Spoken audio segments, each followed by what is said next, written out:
అందరికీ ఇవాళ వచ్చేసి దోసకాయ పచ్చడి చేస్తున్నాను. దానికి కావాల్సిన ఇంగ్రీడియంట్స్ పల్లీలు, నువ్వులు, పచ్చిమిర్చి, ఒక నిమ్మకాయ సైజ్ అంత చింతపండు, ఒక హాఫ్ కేజీ దోసకాయలు ఇలా తీసుకొని చెక్కు తీసుకొని ఇలా పోసుకున్నాను. ఇప్పుడు ఒక 3 చెంచాల పల్లీలు వేసుకుంటున్నానండి. ఎంచుకోవాలి.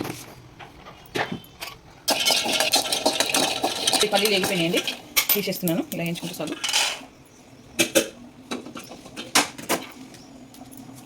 ఇప్పుడు 2 స్పూన్ల నువ్వులు వేసుకుంటున్నాను.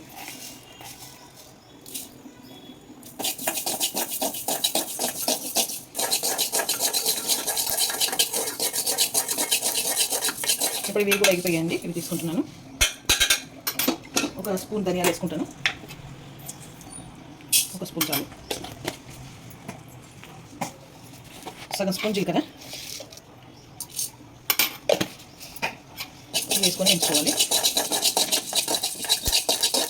ఓకే అండి, ఇలా వేయించుకుంటే చాలు. వేగిపోయాయి ఇవి. ఇప్పుడు పచ్చిమిర్చి వేయించుకోవాలి. పచ్చిమిర్చి సగం దుంపుకోవాలండి, ఎందుకంటే అలా దుంపుకుంటేనే మెరుగుతాయి మిక్సీలో ఢిల్లీ. దీంట్లో సగం పావు నూనె వేసుకోవాలి. వేయనివ్వాలి పచ్చిమిర్చి. కొన్ని ఇలా వేయించుకోవాలి. ఒక 7-8 వెల్లుల్లి రెబ్బలు తీసుకున్నాను, అలా వేసుకొని. ఇది అయిపోయిందండి, ఇక తీసేస్తున్నాను. చల్లారాలండి, చల్లారినాక మిక్సీ వేసుకుంటాను, అప్పుడు చూపిస్తాను.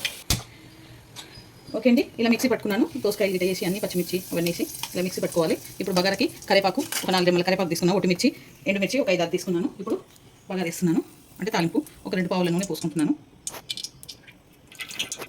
ఇప్పుడు ఆయిల్ ఎక్కింది. ఒక స్పూను ఆవాలు, ఒక స్పూన్ జీలకర్ర వేసుకుంటున్నాను. ఎండుమిర్చి వేసేసుకున్నాను. ఇది వేడి కావాలి. దీంట్లోనే ఒక సగం చెంచా పసుపు వేసుకుంటున్నాను.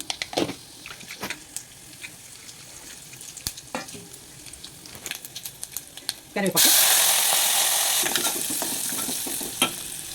ఇప్పుడు దీంట్లో ఈ పచ్చడి వేసేసుకోవాలి.